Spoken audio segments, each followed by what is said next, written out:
बिपिएफनि जितु गोहो माखासे बिसिनि माने दैदेनगिरिफोर दं खिन्थु भटार्सआ एसेबां गैलिया आरो फ्राय माने बिसिनि प्राइमारि कमिटिफोरनि वार्कारफ्रा बा ब्लक कमिटिनि वार्कारफ्रा जोंनियाव जथेस्थ'खौनो जोंनि जगदान जाफैदों आरो बावैनो जगदान जाबावगोन जों जगाजग खालामनानै समस्ति आरो बे धनसिरि समस्तियाव बेरेखा हान्जानि जि दखलाव दोङो बेखौ लानानै नोंथाङा टिएलसिसिनि सासे मासिगिरि जानानै इउपिपिएल जानो गोबां खामानि मावदों दिनै आबुं बिबान दाफुंबाय मा बुंगोन दिनै 37 नं धनसि समस्तिनि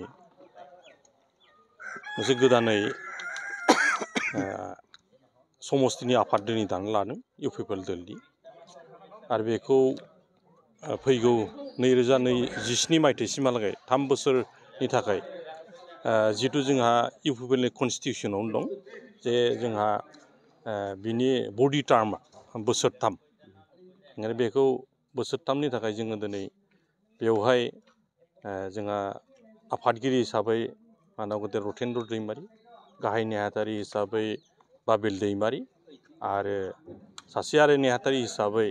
आबु सामा आहमेद होननाय बिथांमोननि दैदेननायाव आरो सम्पुर्ण भाबे जोंहा कनस्टिटिउसन बायदियै 31 सा माने 31 मेम्बार्सखौ लानानै मोनसे फुल फ्लेजेड जों बडि दानानै लानो दिनै हाबाय आरो बे दाना लानायनिफ्राय आङो खोब गोजोननाय मोन्दों आरो लोगोसे समस्तिनि गासै रायजो राजाफ्रानो बेखौ गोजोनदों मानो होनना बुङोबा फ्राय दिनै बेवहाय पुरुनि गराइबारि जि बिसिडिसिनि जि माने कनफारेन्स हल बेयाव 500निबो बारा जोंनि प्रतिनिधिफोरा जोंनि थान्दैफोरा बेयाव जुथुमनानै बेखौ सम्पुर्ण भाबे माने फैगौ बोसोरथामनि थाखाय बेखौ दानानै लानो हाबाय आरो आं आसा खालामदों जिहेतु बिथांमोनहा थांनाय बोसोरफोराव माने 2021 मायथाइनिफ्राय दिनै 2024 मायथाइसिमहालागै जेसेबांखिनि माने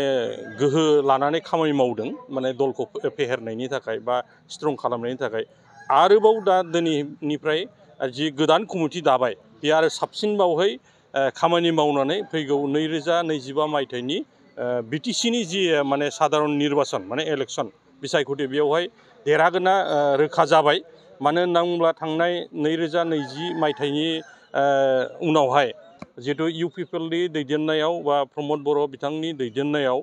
दिनै जि सरकार सोलिबाय थादों बे सरकारा दिनै बेयाव 36 नं धनस्रि समस्ति हिसाबै सासे बिजाथि गैयाब्लाबो जिहेतु बेवहाय थांनाय 2015 मायथाइनिफ्राय बेवहाय माने बिरोधि दलानो बेयाव दखल खालामबोबाय थादों दा बेखौ नायनानै समस्तिनि मानसिफ्रा मोनसे उपलब्धि खालामदों गोसोखांदों बयबो बुजिनो हादों जे सरकाराव थानाय दलनिफ्राय जुदि बिजाथि जुदि बिटिसिआव माने दैखांहरनो हाया बा एमसिएलए दैखांनो हरनो हायाबा बेवहाय समस्तियाव जेसेबांखिनि खामानि दामानिफोर जौगानायनि बा जिखुनु सामाजिक भाबे जिखुनु खामानि मावनायनि बा शान्ति सम्प्रितिनि थाखाय बा खौसेनि थाखाय खामानि मावनांगौआव गोबां रोखोमनि माने उसुबिदा गोलैयो आरो नैबे 2020 मायथाइनिफ्राय जि इउपिपिएल सरकारनि माने दैदेननायाव जि सरकार सोलिबाय थादों बेवहाय बिजाथि गैयाब्लाबो बा बिनिफ्राय एमसिएलए गैयाबाबो थोंजोङै जोंहा सरकारनिफ्राय जेसेबांखिनि सुबिदाफोर मोन्दों बा जोंहा दिनै सरकार सालायनायाव जायफोर अनसुंथाइफोरखौ होनांगौ बा डेभेलपमेन्ट खामानि मावनांगौ बेखौ जोंनि दारैनो बा आंखौ माने टिएलसिसि चेयारमेन सोरखौबा बिसिडिसिनि माने चेयारमेन मेम्बार बिदि होनानै गभर्नमेन्टनि जेसेबांखिनि माने जौगानाय आसनिफोर दं बेखौ थोंजोङै पाब्लिकनो माने बेनिफिसियारिफोरनो मावफुंना होनांगौनि दायित्व हरनाय हिसाबै जों बेखौ 100आव 100% रायजो राजाया लुबैनाय बायदि सरकारा हरनाय बायदि बेफोर खामानिखौ मावनानै होनायनि उनावहाय दिनै गुबुन बिपिएफल' नङा गुबुन गुबुन दलनिफ्रायबो जथेस्थ'खिनि जोंनियाव दिनै जगदान जाबाय थादों आरो जाबावगोन जों बेखौ आसा खालामदों आरो जोंनो खोथा होबाय थादों ओंखायनो फैबाय थानाय दिनाव दिनैनि बे गोदान कमिटिया बेखिनिखौ सम्पुर्ण भाबे दायित्व लानानै खामानि मावलांबाय थानो जुदि नाजायोब्ला बा मावलांबाय थायोब्ला निस्सय 2025 मायथाइनि जि जानो गोनां बिसायख'थि बेयाव देरहागोना बे 100% रोखा होननानै जों दिनै बुंनो हायो माखासे बिसिनि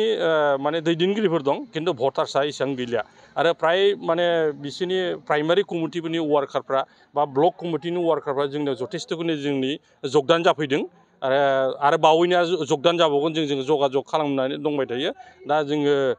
माने जिहेतु दा खेथि बाथिनि बोथोर हिसाबै आरो बिभिन्न समाज माने समाजिक